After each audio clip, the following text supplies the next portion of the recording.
emosi itu kan mempengaruhi bagaimana kita berperilaku kan Mas Anis, bertindak. Nah kadang ada emosi-emosi yang membuat perilaku atau tindakan kita itu nggak terkontrol. Misal kayak kita sering marah, terus kita misal banting HP atau apa, itu kan nggak terkontrol kan. Akhirnya kan merugikan diri kita sendiri. Bahkan orang lain juga kadang. Nah, kan sekarang juga mungkin karena kita tidak bisa tadi ya menahan emosi, kemudian mengontrol diri kita sendiri, atau bahasa lain saja begini, kita tidak mengenal diri kita sendiri. Sehingga ketika kita berbuat sesuatu itu kadang nggak sadar. Karena tadi ada emosi atau hawa nafsu yang menguasai diri kita. Nah, terus perilaku itu kan sekarang banyak ya, ada kriminalitas, kalau dana muda ada kenakalan remaja, anarkisme dan lain-lain. Kalau di para pejabat itu ada korupsi, macam-macam. Padahal kan Islam sudah jelas itu. Sudah jelas mengatakan, Rasulullah mengatakan la taghdab walakal jannah. Jangan marah karena kamu pasti punya surga. Artinya bukan berarti kita nggak marah terus kemudian datang surga, itu enggak. Tapi kita nggak marah berarti akan mendatangkan kebahagiaan. Ketenangan. Ketenangan. Oh, berarti surga yang dimaksud itu seperti itu tadi. Ya. Jadi kalau saya Azhar Nuji pernah mengatakan anil mar'i la tas'al wasal angkorinihi fa innal qorina bil muqarniyak tadi. Jadi kalau kita ingin dihargai orang atau kita ingin bersama dengan orang baik, kita ingin berlaku dengan perilaku yang baik, maka kita bersama dengan orang baik kan gitu. Tergantung kumpulan kita. Kalau misalnya berkumpul dengan orang yang tidak baik, orang yang suka nongkrong yang tidak baik gitu kan, artinya nongkrong yang tidak manfaat. Kalau di sini kan nongkrong baik ini, kita ngopi malam-malam gitu kan, membahas tentang sesuatu yang punya nilai manfaat. Nah, ada nilai manfaatnya, ini manfaat baik.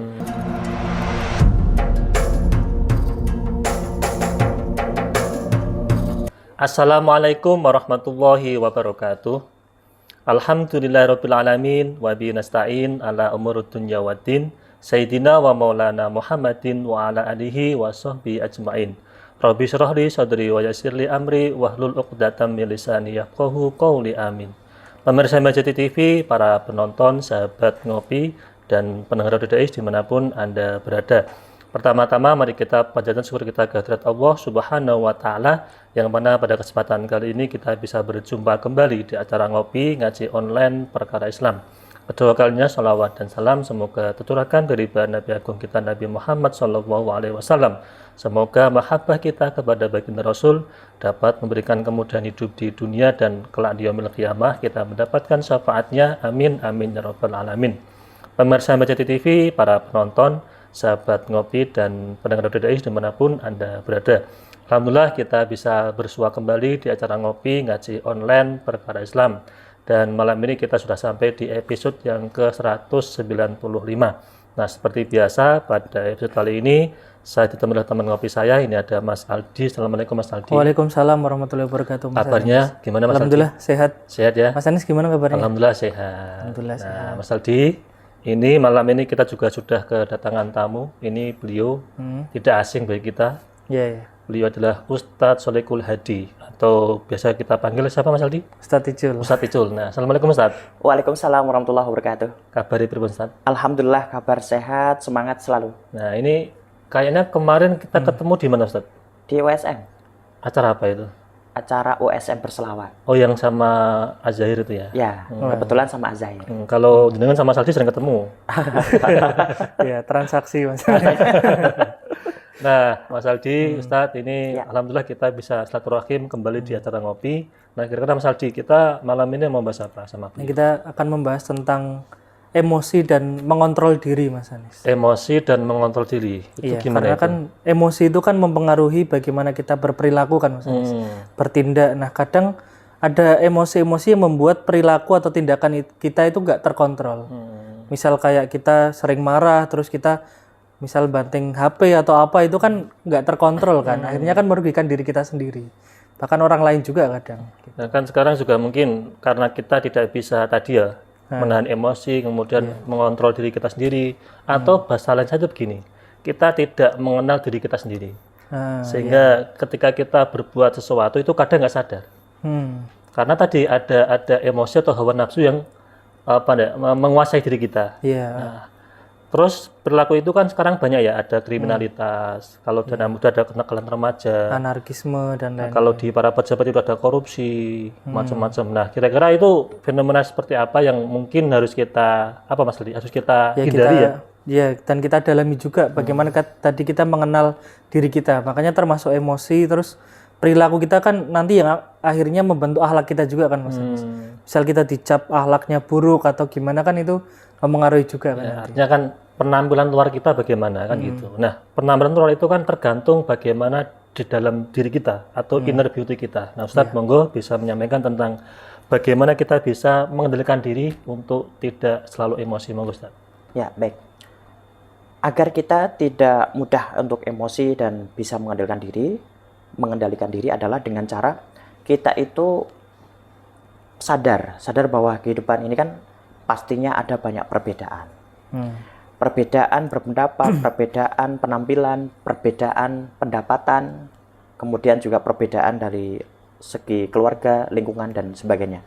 Kegiatan pun juga berbeda. Nah, ketika kita berada dalam sebuah lingkungan yang berbeda, kemudian tidak sesuai dengan ekspektasi kita, kita marah dengan sendirinya. Wah, ini kok nggak sesuai dengan ekspektasi nih, ini nggak sesuai dengan rencana saya. Kecewa Dengan berlebihan, kemudian dia marah, dia lampiaskan dengan orang lain gitu kan. Temannya dilempar pakai pecisnya misalnya. Dan ini tentunya ini contoh yang paling ringan, paling kecil yang mungkin kita hadapi setiap saat. Tetapi untuk lingkungan yang lain, misalkan kita keluar dari ranah lingkungan kita, kemudian kita pergi ke suatu tempat, di sana kita sebagai panitia misalnya, ini tidak sesuai dengan rencana yang kemarin kita bikin, planning kita bikin. Berarti apa yang harus saya laksanakan? Kita harus kontrol. Oh, jangan langsung kita memvonis.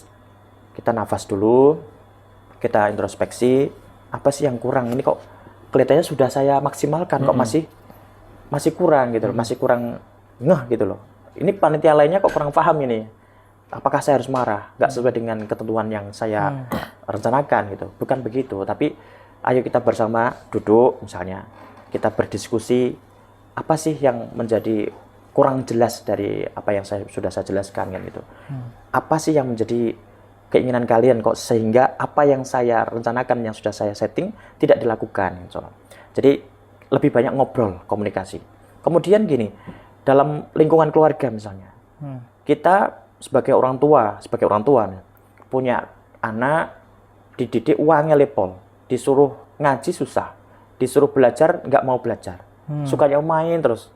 Biasanya kan kalau orang punya idealis sebagai orang tua, idealis tinggi gitu, anak ini kok nggak bisa ngaji sesuai dengan keinginan orang tua. Kamu mau jadi anak apa gitu kan? Terus kata-katanya keluar semua. Ingin jadi anak setan.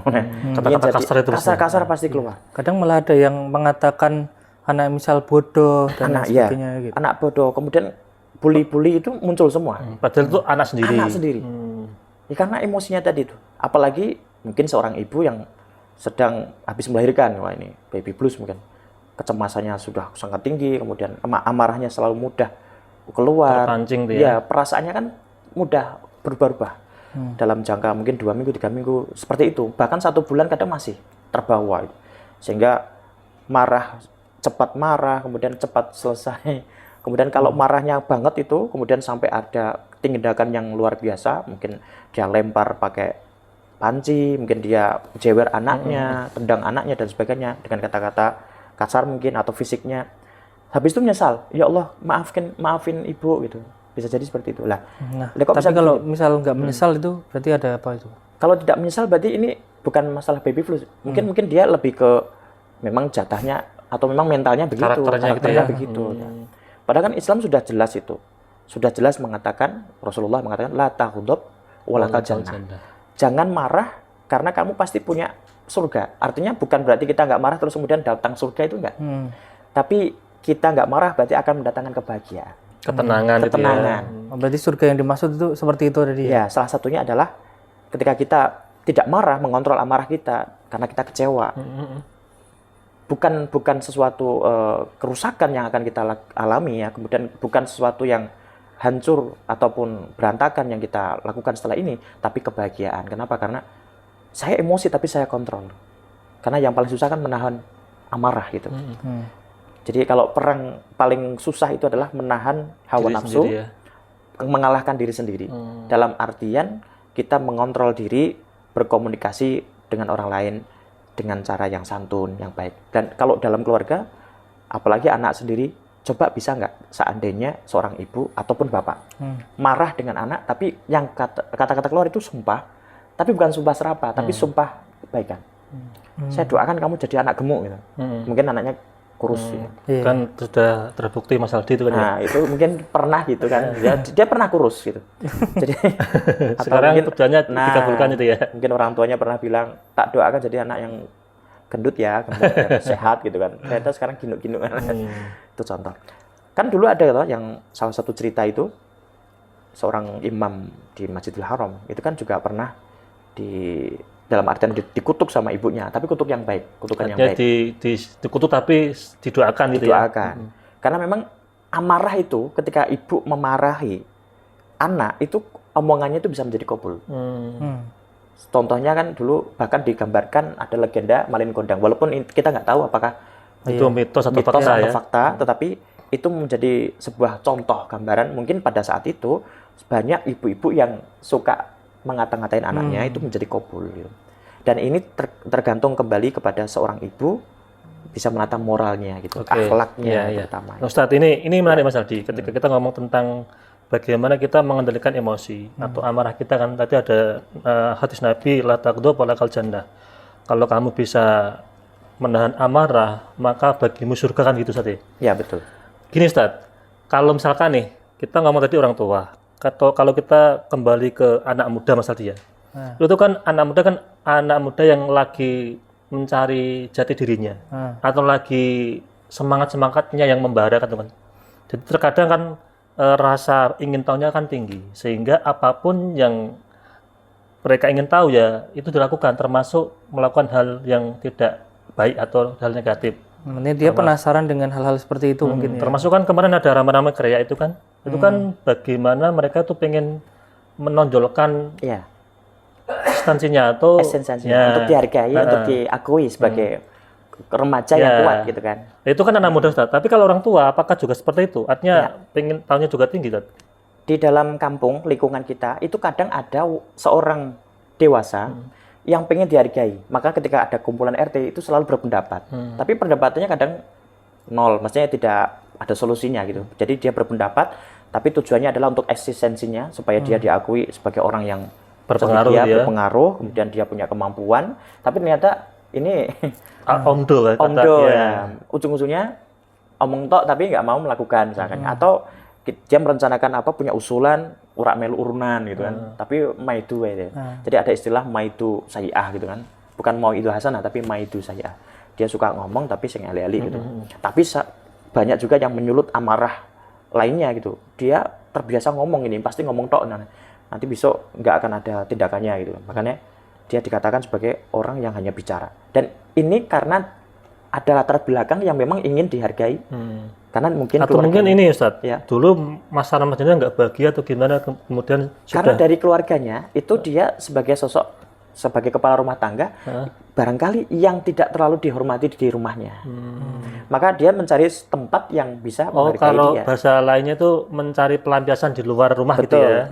Mencari pelampiasan di luar rumah itu.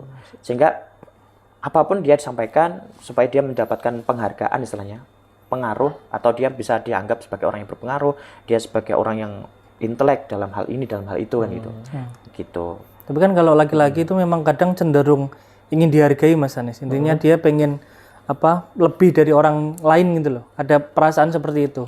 Artinya kan kita ingin membranding diri seperti itu, bahwa kita bisa gitu loh. Pengen diakui gitu ya. Nah itu bagaimana cara kita itu membranding diri kita atau menunjukkan eksistensi diri kita itu biar nggak terlalu berlebihan dan merugikan diri kita sendiri atau merugikan orang lain bahkan gitu loh. Kalau ingin eksistensi itu dilihat dari bakatnya. Kita punya keahlian apa, punya bakat apa, punya kecenderungan di bidang apa, itulah yang nanti kita kembangkan. Jangan memaksakan diri, apalagi umur yang 40 tahun ke atas tuh jangan memaksakan diri dengan upaya-upaya baru. Misalkan yang belum ke atas tapi kok memaksakan diri untuk main game yang itu kan nggak ini ya. Kalau masalah game itu kan sebuah tradisi ya mungkin ya. Waktu dia sebelum umur 40, dia masih umur 20-an, kemudian sampai 30, 40. Ini menjadi hal yang sudah menjadi hal yang biasa dia lakukan sampai dia umur 40 masih melakukan itu. Tapi begini, ketika orang itu tadi kan ingin menonjolkan kebakatannya. Bakat. Kalau misalnya umur 40 tahun ke atas, sebaiknya semeleh. Jadi urusannya sudah apa yang kita lakukan hari ini, kemudian dikembangkan sesuai dengan bidang kita. Artinya Jangan kan mencari yang lain gitu. Bagaimana kita tuh bisa menjadi manusia yang punya nilai manfaat buat orang lain. Paling tidak kita ikut organisasi. Ya, kalau di RT ya ikut kumpulan RT. Ikut kumpulan RT. Kalau masih muda ikut Karang Taruna. Ikut remaja masjid. Ini kan bagian dari untuk menyalurkan menurunkan bakat minatnya itu ya. Sehingga ketika dia ingin mendapatkan sebuah pengakuan dari masyarakat, karena ini kan banyak juga yang orang sampai ke arah kriminal itu kan karena dia ingin mendapatkan pengakuan. Contohnya begini, saya ingin dihargai orang banyak karena di rumah saya sendirian, saya nggak punya teman, saya dibully, maka saya harus cari teman yang bisa sevisi dengan saya. Saya harus punya teman komunitas yang dimana komunitas itu bisa memperlihatkan saya itu orang bisa yang menghargai hebat. saya gitu ya. Orang yang hebat. Loh, kok nggak bisa kalau secara baik-baik nggak bisa, kita harus secara yang brutal, kriminal. Kemudian kita menunjukkan cara kita dengan cara yang negatif. Oke. Gitu. Berarti gini saja ya, artinya Mas Aldi, komunitas atau organisasi itu memengaruhi perilaku kita ya Mas Aldi ya. Misalkan tadi ya ada anak muda yang di rumah itu nggak dapat pengakuan atau penghargaan dari orang rumah, kemudian nggak pernah kumpul-kumpul, kan merasa bahwa dirinya nggak berharga gitu kan. Kemudian nyari tempat bagaimana dia itu dihargai. Nah, termasuk kan tadi Ustadz menyampaikan kalau sudah tua nanti kumpul di majelis taklim, ikut ngaji. Kalau masih sebelum tua kan ikut kumpulan RT. Nah, kalau masih muda itu ikut remaja atau Karang Taruna. Betul. Itu bagian dari kita memberikan ekspresi diri kita untuk orang lain gitu ya. Ya, bisa mengekspresikan kebaikan. Jadi kalau saya Azhar Nuji pernah mengatakan anil mar'i la tas'al wasal angkorinihi fa innal qorina bil muqarniyat tadi. Jadi kalau kita ingin dihargai orang atau kita ingin bersama dengan orang baik, kita ingin berlaku dengan perilaku yang baik, maka kita bersama dengan orang baik kan gitu. Tergantung kumpulan kita. Kalau misalnya berkumpul dengan orang yang tidak baik, orang yang suka nongkrong yang tidak baik gitu kan, artinya nongkrong yang tidak manfaat. Kalau di sini kan nongkrong baik ini, kita ngopi malam-malam gitu kan, membahas tentang sesuatu yang punya nilai manfaat. Nah, ada nilai manfaatnya, ini manfaat baik. Tapi kalau kita nongkrongannya di sana hanya untuk nanti keluar nomornya berapa, nah itu kan beda hal. Kalau cewek lewat sweet itu ya. Gitu kan. Jadi kumpulnya dengan siapa? Kalau misalkan kumpul dengan orang baik, pasti dia akan jadi orang baik. Kumpul dengan kiai, pasti dia minimal punya ilmu yang diambil dari kiai. Jadi kiai. Bukan harus jadi kiai gitu. Berarti sesuai dengan ini ya, Ustaz, Nabi kan pernah menyampaikan al-muslim beratul muslim itu kan. Ya. Orang Islam itu kan cerminan bagi orang Islam yang lain. Orang Islam yang lain. Termasuk ada yang sabda Nabi juga di hadis riwayat Imam Bukhari itu, kalau redaksi bahasa Indonesianya adalah orang muslim itu adalah orang yang orang lain itu menjadi aman dari gangguan lisan dan tangannya. Jadi artinya dia tuh punya kekuatan yang luar biasa yang bisa membuat masalah misalnya, tapi dia tahan karena untuk mengamankan teman-temannya ini. Jadi Islam tuh menghargai hak-hak orang lainnya. Jadi jangan sampai kita mencederai adanya perkumpulan, pertemanan, persahabatan, itu jangan sampai. Jadi kita menjaga kebaikan orang-orang muslim yang lainnya. Jadi menjaga lisan kita. Karena juga ada al-aqu salim fi jismi salim misalkan. Jadi orang yang pintar itu dalam kondisi badan yang sehat misalkan.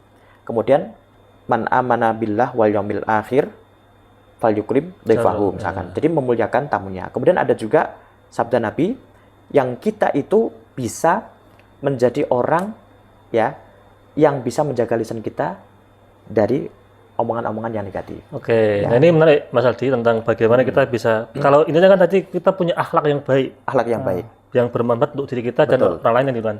Nah sekarang Mas Aldi, zaman digital, semua kan serba online ya. Semua serba cepat itu kan. Nah apakah kita juga bisa menjadi pribadi yang baik dengan cara, misalkan tadi, pokoknya untuk menghindari maksiat kita di rumah saja, tapi ceklan HP. Nah, itu kan gimana Ustaz? Tidak apa-apa, lebih baik itu. Misalkan gini, kan tadi ada orang yang beriman adalah orang yang mampu atau bisa menghargai tamunya kan itu kan. Nah, kalau misalkan nih kita lagi makan-makan nih, kemudian status makanan itu kan biar tetangga WhatsApp kita tetangga, itu gimana itu? Jadi kita bikin status makanan yang ada di hadapan kita buat story. Aman nggak? Aman nggak masalah gitu. Nanti orang lain marry gitu.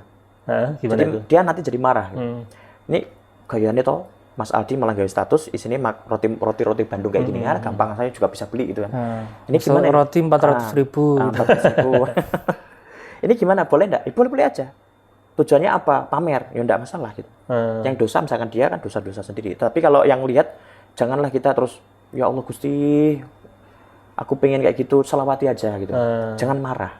Jadi untuk update status, yang marah orangnya lihat. Kita yang update kan enjoy. Terus kemudian kalau Valio Krim Devahu, kita bersama gini, saya buka HP. Kita ngobrol, tapi saya buka HP. Bikin emosi. Maka kan akhlak saya ini yang dipertanyakan. Kenapa ketika ngobrol sama Mas Aldi, ketika ngobrol sama Mas Anies, justru saya malah dengan asiknya main jajan sendiri. Tapi ketika saya di luar sana, saya malah komunikasinya dengan kalian gitu, dengan Mas Aldi, dengan lewat HP, lewat HP, lewat WhatsApp, dan mencuekin orang yang di sana. Nah, itu apakah juga termasuk bagian dari akhlak yang baik, Ustaz? Tidak itu. Tidak, jadi itu mencederai pertemanan gitu. Kan katanya gini, mendekatkan yang jauh, menjauhkannya dekat. menjauhkannya dekat. Jadi mendekatkan yang jauh, menjauhkannya dekat. Kenapa? Itu penyakit. Saya juga pernah ngalami waktu awal-awal pegang HP. Jadi kalau ketemu teman, saya asik HP nanti. Saya chat itu orang-orang sana gitu. Tapi begitu kumpul dengan mereka, malah orang sini yang chat gitu. Gimana ini? Akhlaknya nggak baik, bikin emosi nggak? Emosi. Maka HP itu kadang-kadang ya kita harus taruh gitu. Kita taruh. Jadi kalau dibicarakan apa? Bahwa komunitas itu sangat berpengaruh ya Ustaz. Berarti kan ada fenomena-fenomena misal kayak kemarin ada anarkisme, terus ada hal-hal misal ternyata pemerintah kita banyak yang korupsi dan lain sebagainya, itu berarti sebenarnya kita itu ada porsi untuk apa ya, melakukan hal yang sama. Intinya banyak OTT apa? Penyebab gitu loh.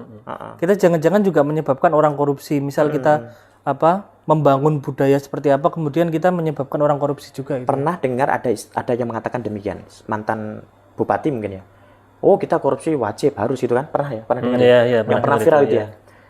Loh, kenapa kok beliau sampai mengatakan demikian? Ternyata lingkungannya begitu semua gitu. Lah, kalau kita melihat orang-orang yang korupsi kemudian ditangkap oleh KPK, kalau kita kan punya hukum namanya KPK. Terus kemudian yang di sana-sana juga kok ada yang ditangkap, ada yang tidak.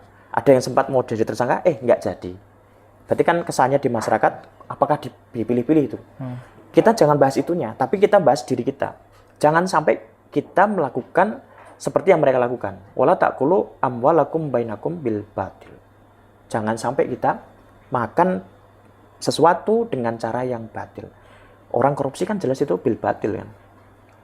Tidak diperbolehkan. Karena kalau korupsi itu kan podo karo maaf nih, mencuri, betul nggak? Iya, mencuri. Asariku wasarikatu faqta'u aydiyahuma, yaitu jazaa'an bima kasaba nakalan minallah. Wallahu azizun hakim. Itu jelas itu firman Allah, mencuri itu ya harus dipotong tangan kan gitu tuh.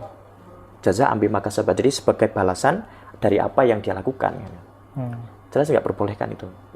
Itu kalau sifat yang artinya itu kan mencederai manusia lain. Iya. Kan kadang begini Mas Aldi, emosi atau amarah kita kan muncul kadang juga dari eksternal, dari orang lain, bisa dari orang sekitar kita, keluarga atau teman macam-macam kan.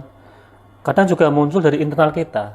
Mungkin contoh ada cita-cita yang belum terwujud, kemudian gagal emosi kan gitu kan. Nah, betul. Nah itu gimana Ustaz? Bagaimana cara kita untuk bisa mengendalikan diri kita biar nanti ketika kita ada pencapaian yang belum tercapai itu ya biasa saja itu loh, nggak usah terlalu. Ada kalau yang anak-anak itu gini, yang sudah pernah kita lihat orang gagal mengerjakan tugas nangis.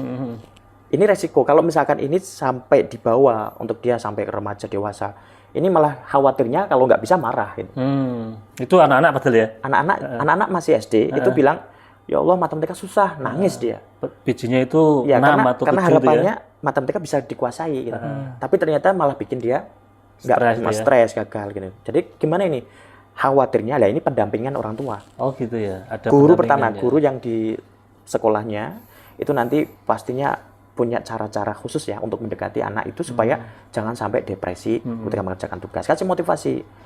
kamu kerjakan dulu, mungkin kamu lupa karena ini, nanti kamu tak kasih coklat misalnya, atau tak kasih ribet apa begitu, terserah. Tapi itu tujuannya adalah supaya anak itu jangan sampai sendirian, jangan sampai merasa sendiri, dia pusing sendiri, depresi sendiri, akhirnya dia marah-marah gitu ya. marah-marah. Kan ada yang sampai fatal tuh, sampai bunuh diri kan juga karena mungkin itu juga Ustaz. Karena ya itu banyak faktor. Nggak bisa kontrol ya, dirinya sendiri itu nggak kan bisa ya. kontrol sendiri. Itu gimana Mas Aldi? Kira-kira ada anak muda yang sekarang kan banyak Mas Aldi ya. Padahal itu nggak pernah keluar, nggak di rumah saja, tapi gara-gara pegang HP, dia tuh jadi marah-marah sendiri. Jadi ketika Dia jengkel. jengkel-jengkel sendiri. Itu kan mungkin fenomena hari ini yang terkadang kita nggak sadari bahwa itu bagian dari kita nggak mengenal diri kita sendiri. Sehingga ekspektasi yang dia lihat di HP Tidak sama dengan realita sama yang dengan ada. ya itu loh. Nah itu dia. Nah, yang selagi kita masih bisa menahan amarah, kita bisa mengkontrol emosi kita, maka apapun yang kita lihat yang tidak sesuai dengan ekspektasi dalam media sosial, saya katakan media sosial karena yang memamerkan, yang memperlihatkan kebaikan-kebaikan, kehebatan-kehebatan itu ada di media sosial. Sehingga sekarang kan anak SD, anak TK itu sudah bisa punya medsos. Walaupun itu difasilitasi oleh orang tuanya, tapi akhirnya yang menggerakkan dia. Bahkan dia ikut komen gitu. Dan dia secara tidak langsung ikut emosi dari komen-komen orang yang emosi. Iya, Nah, itulah terus ada pembinaan secara tidak langsung.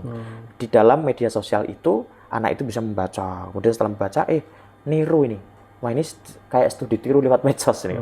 Akhirnya, ada komen kok marah-marah. Padahal yang komen marah itu kan anonim. Dia tidak bisa memperlihatkan aslinya, wujud aslinya.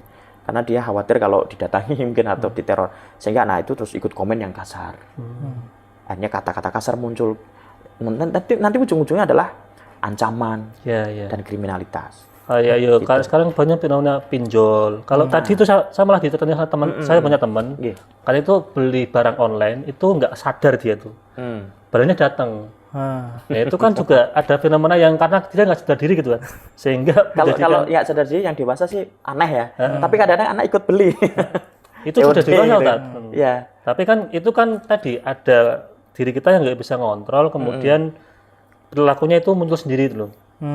Cek barang otomatis dia refleks ya, kemudian mencet COD ya kan. Tiba-tiba datang loh, saya nggak merasa beli, ternyata anak yang kecil tadi. Berarti kontrol diri kita kan nggak kuat. Nah, mungkin cara agar nanti kita bisa mengontrol diri kita dengan baik itu bagaimana? Dan agama itu ada ajaran untuk itu atau tidak? Nanti kita akan bahas setelah jeda yang mau lewat dulu.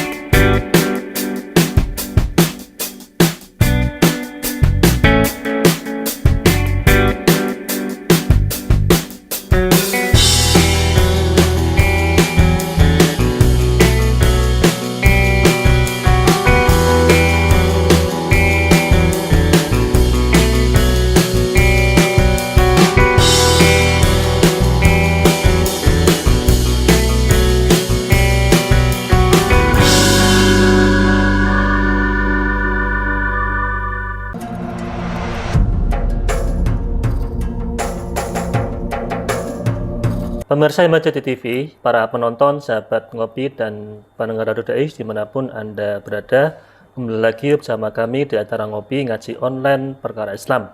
Ini bersama Ustadz Solikul Hadi dan Mas Aldi. Nah, Ustadz Icul. Ya, siap.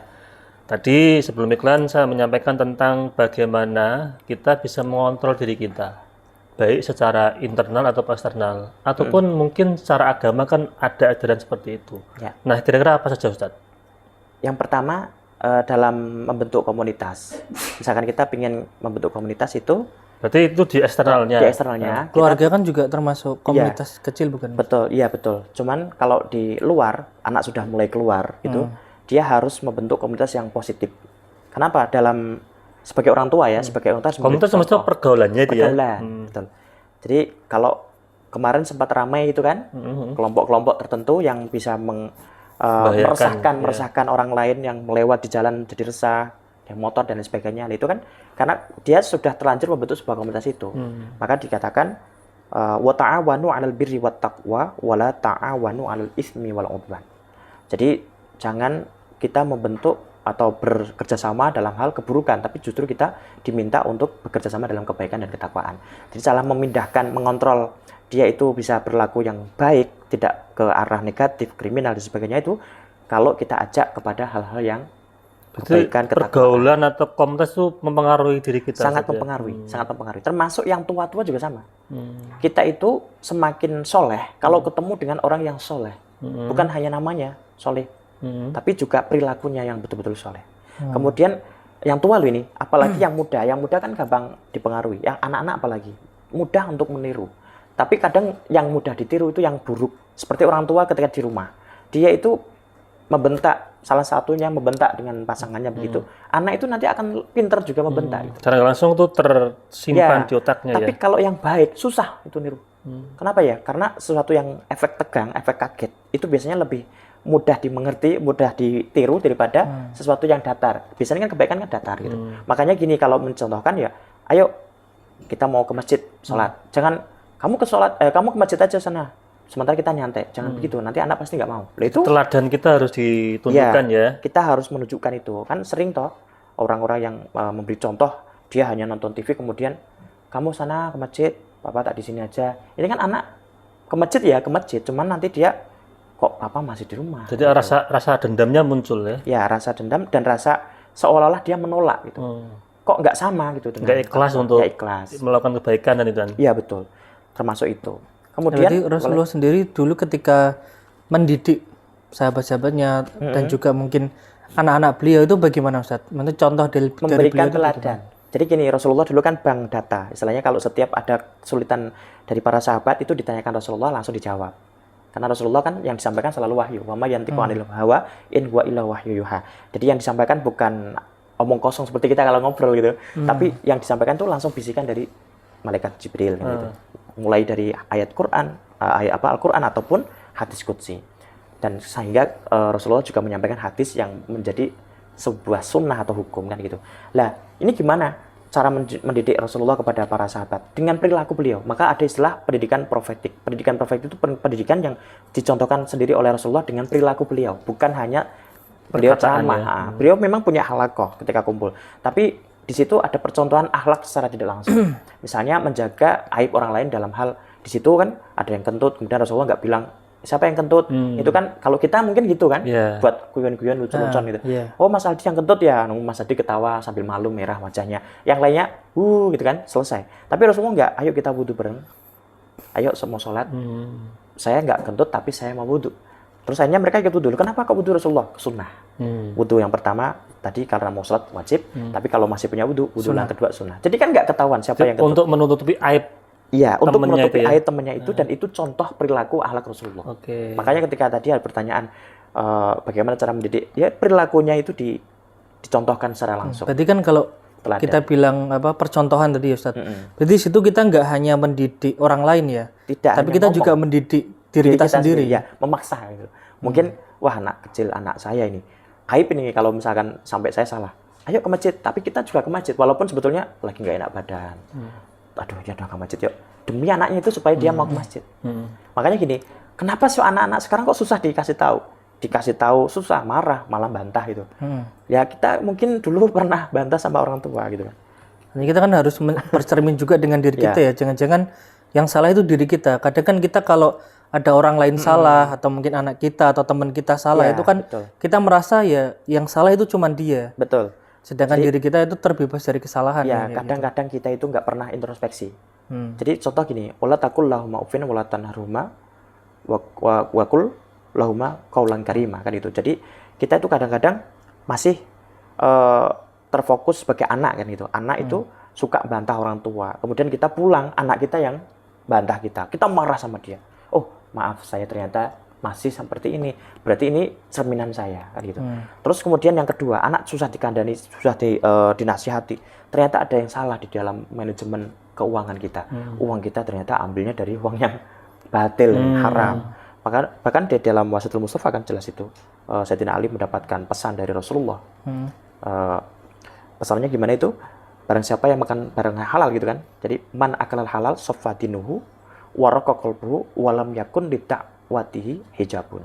Jadi ketika orang itu memakan makanan yang halal, maka dia itu hatinya akan menjadi lunak, gitu, mudah untuk mendapat masukan, tidak keras hati, ya.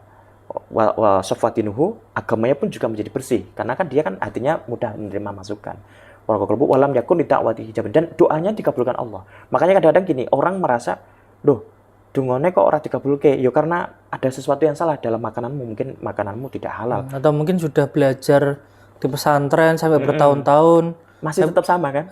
ternyata akhlaknya atau mungkin perilakunya tuh nggak ada yang beda gitu. Nah, karena yang dibuat nafkah untuk sanggup di pesantrennya barangkali ada cuilan-cuilan yang haram.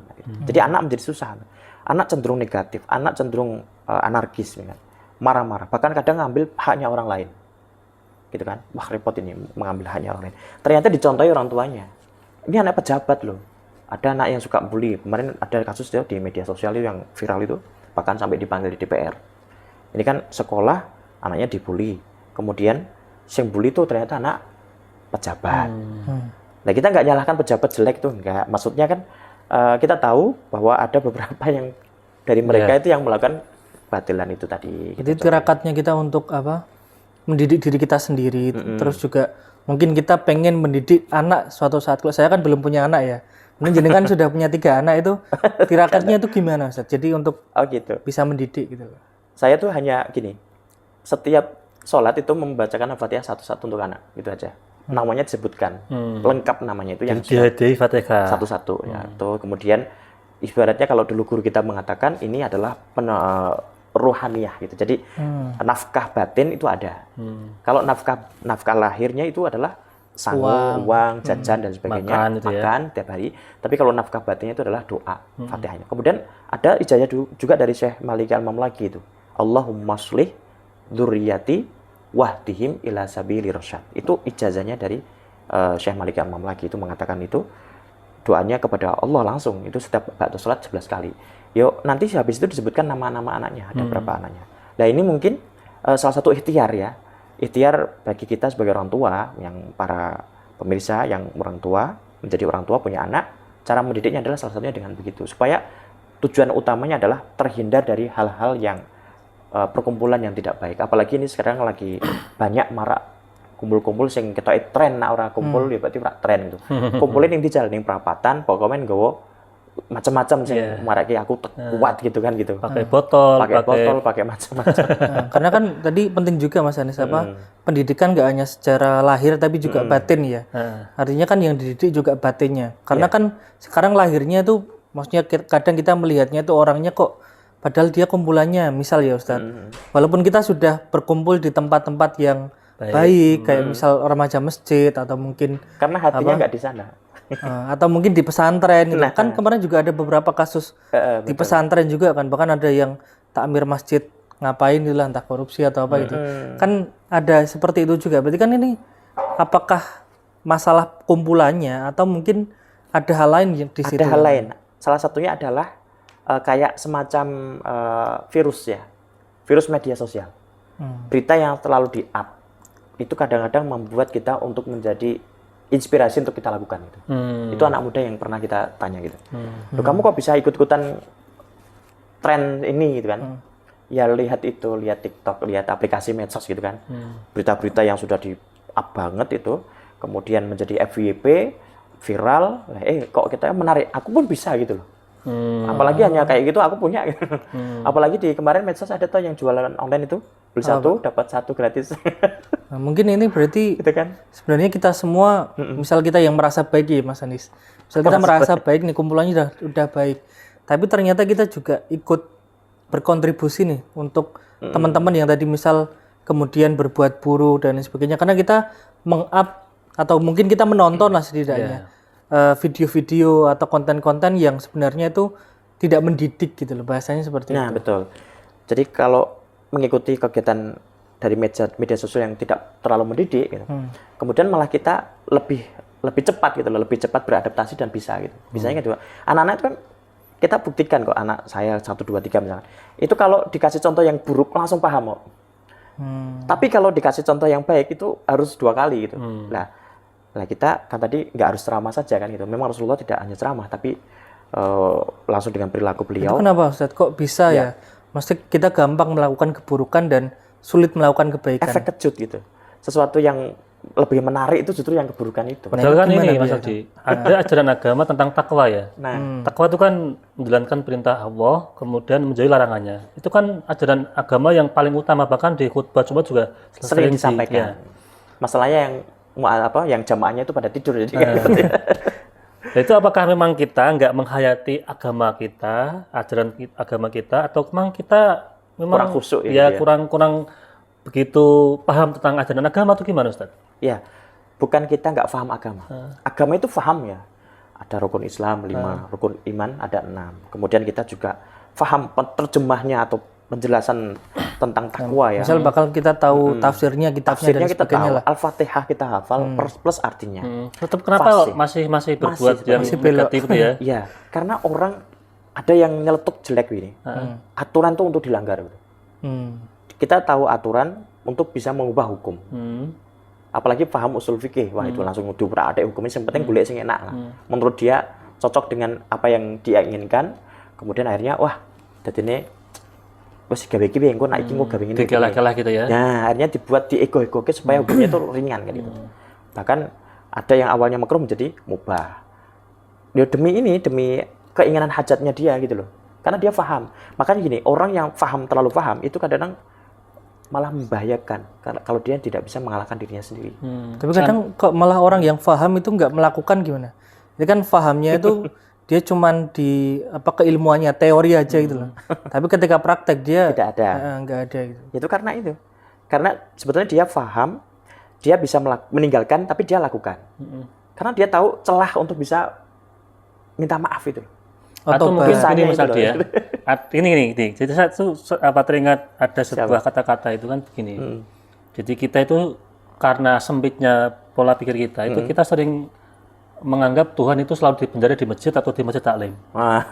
Padahal kan Tuhan itu di mana-mana. Bisa di sawah kalau yang petani, bisa di pasar kalau yang pedagang, Bisa di istana negara. manapun ya di tempat kerja kalau siapapun yang bekerja, ataupun bisa di dalam diri kita, di hembusan nafas kita kan gitu. Betul. Tapi kenapa kok hari ini kadang itu yang baik-baik yang di masjid taklim, tapi yang di kerjaan korupsi, yang di pasar itu ya mengurangi timbangan. Berarti jangan-jangan di penjara di masjid gitu. Yang di sawah pun sama, pakai yang di sawah sama. Artinya begini, menanam tapi pakai pestisida, pakai kimia. Itu kan merusak alam juga, artinya nggak menghayati agamanya kan itu kan. Bahwa Tuhan itu ya selalu mengawasi kita itu gimana itu? Ya, padahal kan kita sudah diperintahkan wala tufsidu fil ardi ba'da islahiha. Jangan sampai merusak bumi setelah baik itu kita sudah melihat hijau kita rusak dengan pestisida tadi misalnya. Dengan pupuk-pupuk yang non organik atau pupuk yang kimiawi. Nah, terus kalau misalkan di masjid orangnya baik, terus kemudian ketika kumpul di pasar jelek. Kan memang pasar, contoh ya maaf ya, pasar itu tempat maksiat. Kalau Rasulullah mengatakan itu, pasar itu tempat maksiat dalam artian gini, di situ banyak kecurangan. Bahkan sudah diancam betul kalau misalkan kayak timbangan yang dikurangi. Itu kan seperti wailul mutaffifin alladzina idza talu 'alan nasi yastawfun itu. Wa idza kaluhum aw wazanuhum yukhsirun. Itu kan jelas orang yang sangat curang atau celakalah bagi orang yang curang ketika dia mendapatkan timbangan dari orang lain, dia minta lebih, minta cukup, minta sesuai gitu kan. Tapi ketika dia menimbang sendiri untuk orang lain dikurangi gitu. Berarti Ini kan mungkin pasar itu. Nah, itu tempat maksiat. Padahal Tuhan itu bukannya Tuhan itu di mana-mana. Apakah nggak di pasar gitu? Di pasar. Tapi kan gini, Tuhan itu bukan di tempat mana, bukan, tetapi lebih ke kita. Penghayatan diri kita. Ya, kalau misalkan kita punya kertas itu ada tulisannya. Kita baca lewat sini, kita bisa baca. Tapi begitu kertas itu kita masukkan ke mata kita, nggak lihat itu. Menyatu dengan kita. Tuhan ada di nadi kita. Di hembusan nafas kita. Hembusan nafas. Kan kadang gini, misalkan nih ada teman-teman kita nih ya, mungkin sekarang baik ya, ini kan kita baik ya, tapi juga belum tentu ketika kita pulang di kamar itu baik gitu loh. Betul. Kan begitu ya? Artinya kan seolah-olah itu Tuhan hanya Di luar. nah gitu loh.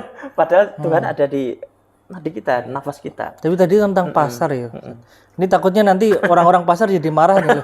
Kok pasar jadi tempat maksiat? Jelaskan dulu ini. Nah, mungkin apakah pasar itu sebenarnya mungkin tempat yang berpotensi Nah, betul. bermaksiat? Karena mungkin yang berpotensi itu banyak. Kayak misal kita di pemerintahan itu kan gampangannya kalau kata teman saya itu lahan basah gitu. untuk melakukan korupsi dan maksiat malahan gitu loh. Lingkungannya juga sama gitu semua. Lah itu tadi mungkin bisa dijelaskan tentang pasar, apakah relevan dengan zaman sekarang gitu loh. Mungkin jangan-jangan dulu Rasulullah itu mengatakan seperti itu karena ada satu fenomena atau kasus di zaman Padahal kan Rasulullah juga berdagang, Ustaz. Iya, betul. Pada di situ kan ada kasus, ada pencurian, ada korupsi, termasuk mengurangi timbangan tadi itu loh. Sampai dinas di dalam Al-Qur'an kan, tadi barusan saya sebutkan itu. Makanya dikatakan itu ladang atau tempat yang berpotensi untuk menimbulkan dosa yang lebih banyak.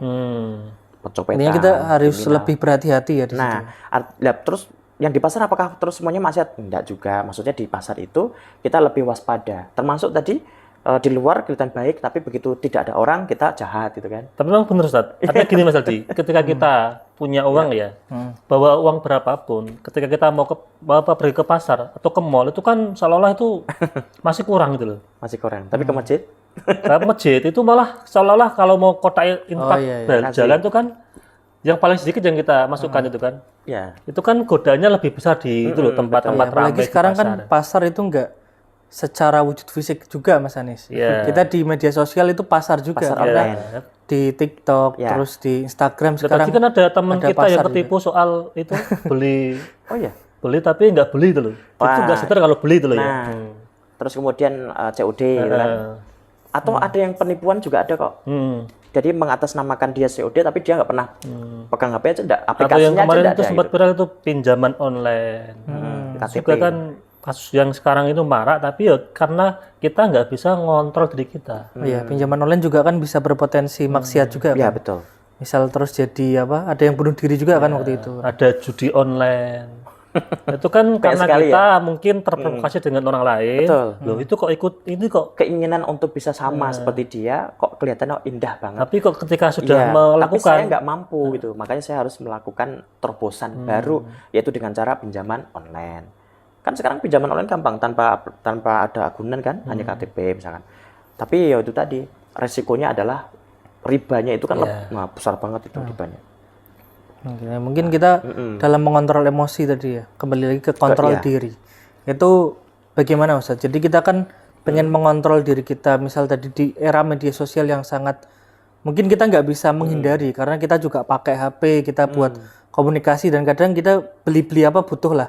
Misal beli buku, beli peci itu kan kebanyakan di media sosial di TikTok, di mana itu kan sekarang banyak kan. Nah itu gimana kita bisa mengontrol diri Ustaz? Jadi pesan-pesan lah buat kita semua itu biar Pengertian. bisa. Jadi kita harus bisa pengertian dan mengerti kita siapa, kemudian kapasitas kita, kemampuannya sampai mana. mengenali diri kita sendiri ya. Iya, kita harus Artinya kenali. antara kebutuhan dengan keinginan harus tahu gitu Ya, jangan sampai kita sampai kita tersebut gini, lebih besar pasak daripada ya. tiang. Jadi kita tidak sanggup untuk itu, tapi kita melakukan itu. Kemudian kita, ya kan banyak itu. Dia pengen ini. Apalagi itu kalau di aplikasi kuning ada apa namanya? Aplikasi oren, Play letter atau apa itu? pay later, ini resiko nih. Jadi bayar bagi nanti. anak-anak muda ini gampang sekali nih. Jadi gampang sekali tergoda Terkena untuk mencet pelet. itu ya. Ternyata tagihannya banyak. Iya. Wah, harus dibayar, susah. Nanti telepon orang kan gitu. Nah, makanya gini. Jadi untuk mengontrol diri supaya kita nggak terlanjur atau nggak terlalu terjerumus di situ, dengan cara kita mengenali diri kita dulu. Pertama, tentunya tetap membawa iman dan takwa dimanapun kita berada. Gitu. Jadi kita mau berada di toilet sekalipun, kita juga masih diawasi. Mungkin gini Ustaz, Jadi gitu. pengen menambah keimanan yang tinggi kan, itu kan beli jubah, beli sorban, beli macam-macam, tapi uangnya nggak ada. Lihat terus, Kemudian Pay later. pay letter. boleh enggak itu? Itu boleh gimana? Ya, boleh aja, asalkan dia konsekuen gitu kan. Tapi kan masalahnya kan khawatirnya nanti kalau dia nggak bisa membayar, gitu loh. Padahal dia nggak, anak-anak pelajar belum punya penghasilan, dia sudah bisa pay letter. Wah, langsung aja setelah pay Kan letter. mungkin kan ya terinspirasi kepada sosok seorang figur mubalik yang pakai jubah, pakai pakai sorban. jubah, pakai imamah gitu kan. Tapi nggak kayak ini, imamah kan beda ya. Nah, yang Kemudian beli Tapi di gimmick loh. ya itu kan beli di online itu kan Mas Aldi Beli di kan itu kan online. juga artinya kontrol kita yang pengendalian diri kita yang harus kita kuatkan itu kan. Kadang kan Jangan sampai pengen terpengaruh. meniru ya dan Iya. apa ya seolah-olah itu ya saya pengen seperti idola saya gitu. ya yang sudah terjadi kan sudah terlanjur silakan, tetapi kalau mau seperti itu lagi ntar dulu. Kenapa kan gini, jangan jangan hanya meniru pakaiannya, tapi juga akhlaknya gitu loh. Kalau hanya meniru pakaiannya, nanti kita yang nggak bisa mengikuti. Oh, sekarang banyak kok yang duplikat ya, istilahnya jubah yang tidak mahal juga ada. Ya beli yang murah aja lah gitu. Imamah yang nggak mahal juga banyak, beli yang murah. Jangan yang branded seperti wah ini syekhnya ini pakai imamah yang harga berapa. Oh, saya harus beli sesuai dengan beliau. Kemudian jamnya apa gitu. Harus beli yang seperti beliau. Kita nggak sanggup gitu. Iya. Jamnya mahal gitu kan. Kalau jam kita kan murah ini misalnya. Contoh ya. Nah, tapi kan kalau kita bilang cincinnya itu apa? Kita harus beli ternyata cincin yang mahal. Nggak usah harus begitu. Tapi paling tidak duplikat lah mirip-mirip. Yang paling utama itu adalah akhlaknya yang kita tiru. Kalau sekarang kemarin-kemarin sempat ada polemik, nggak usah ikut-ikutan gitu kan. Tapi lebih fokus ke bagaimana kita untuk mengubah atau untuk memperbaiki diri kita menjadi yang lebih baik. Akhirnya gini, agar kita itu lebih baik sama Tuhan juga sama manusia. Hablum minallah wa hablum minan nas itu seimbang. Kebersamaan, jaga kebaikan bersama. Sehingga tindakan anarkis, emosional dan sebagainya akan mulai terurai, akan mulai berkurang gitu. Kalau kita sudah terbiasa untuk mengkotak misalnya, wah kita nanti bisa jadi orang yang anarkis, orang yang tidak menerima masukan. Berbeda kita marah, repot kan? Jadi ada perbedaan kemarin, ya marah. Bukan hanya lisan saja kita yang emosi, tapi juga fisik kita. Tangan kita sudah mulai bergerak, nih ada batu tak lempar kamu. Bahkan chat itu, sampai dia bingung kan, lupa kan dia balas chat. Lupa HP-nya dilempar ke HP saya gitu. Maaf HP saya kan gitu. Jadi saking emosinya tadi itu, lempar batu. Tapi kan nggak ada batu, orangnya di situ. Orangnya nggak di depan kita, tapi kita malah HP yang dilempar kan susah. Malah ya rugi siapa kita sendiri. Tapi tirakat apa yang kita perlu lakukan Ustaz? Biar kita itu bisa mengendalikan diri, terutama hawa nafsu lah. Entah itu amarah, terus tadi pay letter, terus misal menggibah dan lain sebagainya itu biar kita bisa mengendalikan gimana? Kan gini, ada trik ibadah yang bisa kita buat untuk menjadi senjata peredam. Sebenarnya kita punya loh. Apa itu, Tat? Puasa. Nah, puasa itu. Kan itu kan puasalah gitu kan. Jadi kalau misalnya contoh nih, peredam dalam hal nafsu yang lain-lain. Kalau nggak sanggup nikah misalnya. Tapi kok secara fisik, secara finansial belum ada, tapi kok hatinya pengen banget posonon kan gitu. Poso aja biar kamu nggak tergoda untuk itu. Berarti setiap hari puasa gitu. Puasa. Tapi kalau misalnya untuk urusan yang berkaitan dengan dohir, misalkan kayak terhindar dari pay letter, kemudian emosi, amarah dan sebagainya, kita tuh bisa meredam itu apa? Kita puasa. Karena kenapa kok puasa? Artinya puasa itu gini Mas, mungkin ya. Misalkan kayak di pay letter ya, di aplikasi online ya. Puasa itu jangan beli dulu. Nah, salah satunya itu. Tapi juga puasa ini, puasa fisik. Ketika nanti kita mau emosi kan, aduh nggak punya tenaga. Artinya gini, misalkan nih contoh, saya emosi dengan Mas Aldi. Saya harus puasa, apa itu ya? Saya sabar saja. Sabar. Nggak usah main tangan gitu kan. Nanti juga ada yang bisa diambil hikmahnya kan gitu ya. Betul. Jadi kita sabar, kita diam, puasa lah. Jadi kalau misalkan nggak bisa, Pak, saya puasa tetap kayak gini orangnya. Ya berarti posomu aja sahur. Sampai betul-betul lapar gitu. Nanti kalau, wah, menyiksa nggak? Ya rodok menyiksa. Makanya kalau misalkan nggak pengen seperti itu, jangan dilanjutkan emosinya. Tapi memang kondisi fisik ya atau fisiologis kita itu memang berpengaruh juga sama emosi Mas Anis. Maksudnya kadang kan kita lemes ya. Ya. Ya kan mau gerak, mau emosi kan, piye mau nggak ada tenaga. Maksudnya kan emosi itu kan sebenarnya kan kondisi badan kita, artinya aliran darah, kemudian detak jantung dan lain sebagainya itu kan emosi maksudnya. Yang kemudian dirasakan itu namanya perasaan. Nah, ketika emosi misal nggak stabil, kita nggak bisa mengenali emosi dan perasaan kita kacau, itu kan akhirnya tindakan atau perilaku kita kan tadi yang merugikan diri kita dan merugikan orang lain juga. Gitu. Betul itu betul. Tapi juga artinya gini misalkan tadi puasa ya, terus jangan sampai puasa menjadi dalil kita malas. Kita nggak ngapa-ngapain. Iya. Itu kan repot juga Mas Aldi. Saking lemes ya. Iya. Nah ini puasa wis nggak usah ngapa-ngapain lah. Nggak usah kerja, nggak usah apa, kan repot nanti. Kadang alasan misal disuruh ngangkat, aku poso gitu. Suruh lembur, poso. Suruh ngebotong-botong kamera, poso aku ora kuat. Poso iki aku ora kuat ngono. Ya, Wis ngombe sih lah. Artinya kan puasa itu juga bisa jadi jalan tirakat kita untuk menghindari maksiat. Betul. Tapi juga jalan tirakat diri kita untuk berbuat yang baik gitu loh. Betul sekali. Jadi salah satunya memang kita itu sudah dididik ya sama Rasulullah bahkan. Ya walaupun tidak secara langsung lewat guru-guru kita. Beliau itu ya puasalah karena itu bisa meredam amarah. Itu pertama. Terus tapi yang jelas siapapun yang bisa meredam amarah, dia nanti akan aman gitu. Dia punya surga. Dia punya kebahagiaan di dunia gitu. Yang dimaksud bukan lantas la taghdab wala jannah terus kita punya surga langsung majegagi, enggak. Artinya kehidupan kita bersama kita kumpul dengan orang-orang itu nyaman gitu, enggak ada masalah. Iya. Ini surga ini. Artinya Ini lihat, semua orang itu kita anggap saudara kan gitu ya. saudara. Kita anggap saudara.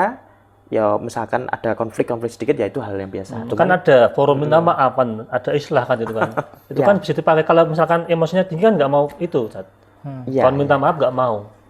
Ya susah nih kalau islah. Tapi perasaan orang memang beda-beda ya. Kadang nggak bisa langsung bisa memaafkan dan sebagainya. Dia karena belum bisa mengontrol diri. Iya, iya, betul. Mungkin kita juga begitu. Jadi kadang-kadang kita juga wah belum bisa mengontrol diri. Aku kalau suruh maafin dia nggak mau dong. Gitu. Kalau apa tadi tentang bicara tentang fisik nih Ustadz, kan kemarin banyak tuh kasus-kasus yang kekerasan fisik dan lain sebagainya. Terus tadi juga fisik itu kan mempengaruhi perasaan kita. Nah kalau misal olahraga nih Ustadz, apakah di Islam itu ada anjuran untuk kita itu berolahraga? Karena kan kalau orang olahraga itu kan kadang jiwanya jadi sehat. Tadi kan ada yang apa jenengan bilang, Al-aqlu salim fil jism salim. nah, apa itu artinya Ustadz? Jadi akal yang sehat itu tergantung dari badan fisik yang sehat. Nah itu kan berada fisik di yang sisi sehat kan termasuk Ya, olahraga itu kan membuat fisik sehat. betul. Nah itu apakah kemudian bisa di dalam anjuran Islam itu bisa dilakukan seperti itu? Kenyamanan orang ketika duduk, misalkan kepala nggak pusing, badan nggak panas, kita duduk begini santai, enjoy ya enak. Tapi kalau badan panas, kemudian kepala pusing, hawane, wah gitu kok, hawane emosi, marah, kan nggak nyaman juga. Makanya gini, orang sehat itu memang sebuah hal yang dianjurkan oleh agama kita. Gitu. Kenapa? Karena kita bisa berpikir sehat kalau dalam posisi jasad atau tubuh yang dalam kondisi sehat. Kalau misalkan pusing 7 keliling, kemudian urusannya banyak, wah mikir hari kan. Setelah mikir nggak ada kerjaan selesai. Kenapa? Karena akal yang yang dijalankan pun juga tidak lancar gitu kan. Kemudian pemikirannya juga lambat akhirnya. Kenapa? Karena dia dalam fisiknya itu tidak ada kesehatan. Makanya kita disuruh untuk olahraga. Ya, Kan dulu mungkin Rasul juga mengajarkan di hadisnya tuh Ustadz ada berkuda, ada memanah, Iya betul, ada itu olahraga. berenang itu kan. Itu termasuk olahraga Mas Aldi. Itu olahraga. Iya. Kalau sekarang kan Mungkin sekarang kan pengembangannya kalau Ada ya sepak itu bola, jenisnya. macam-macam itu ya. Kalau kuda jelas nggak mungkin kita ya, karena nggak ada kuda. di Kita sini. pakai motor Ustadz. Kita motor. Motornya disurung. Nggak, kakinya itu yang gerakin. Iya. Disurung. Renang juga sama, renang kan juga ada. Terus kemudian tambah lagi satu apa itu setelah renang? Pemanah itu. Pemanah. Kalau pemanah kan harus ketelitian, jadi konsentrasi itu melatih konsentrasi. Kan sama fisik juga Ustadz. Jadi konsentrasi kita wah pas. Itu kalau Untuk memanah mencari hati itu kan cewek. ya harus konsentrasi Harus betul. konsentrasi, jangan gegabah.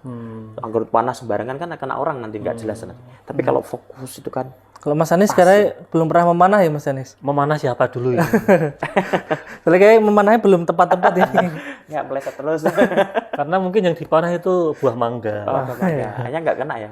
Bukan buah yang lain loh ya Mas Aldi. Nah, mungkin mangganya mangga goyang jadi kan nggak bisa. Keterangin ya. Ya, apalagi terus mangganya langsung dulu kok hilang. Sebelum dipanah kok hilang.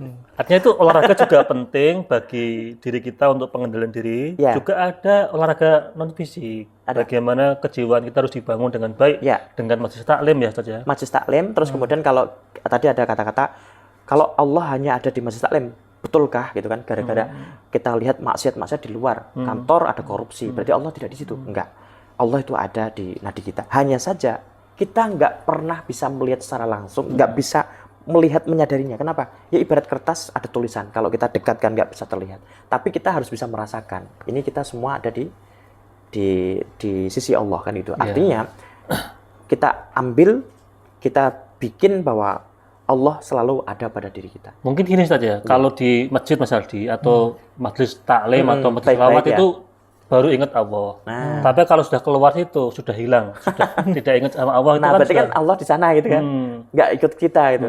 Kak, seolah-olah kan sempit bahwa Allah hanya di penjara di seperti Tempat itu ibadah. dunia. Majelis taklim, masjid. Padahal tidak, padahal Allah ada di nadi Bahkan kita, nafas kita. kita kan setiap hari kan diawasi oleh Allah. Ada ihsan itu kan, konsep ihsan kan juga kita Betul. bagaimana Terawasi.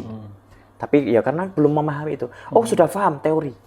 Tapi untuk melakukannya, wah susah ini Itu melakukan. perlu dibiasakan. Dan kalau memang pengen kita benar-benar merasakan di Allah, nah mungkin pemirsa juga harus ikuti ngopi terus. Nah, besok ada kegiatan ngopi dan selalu jangan sampai Ketinggalan. Karena pasti ada hal-hal yang baru ya. Ya, ada hal yang baru yang harus kita bahas. pecahkan Ini bersama. karena ini Ustadz sudah dikode sama kru. Oh, Mungkin ya. ada closing statement tentang tema malam ini, bagaimana kita bisa mengendalikan diri kita biar tidak emosi. Monggo, Oh Ustadz. gitu.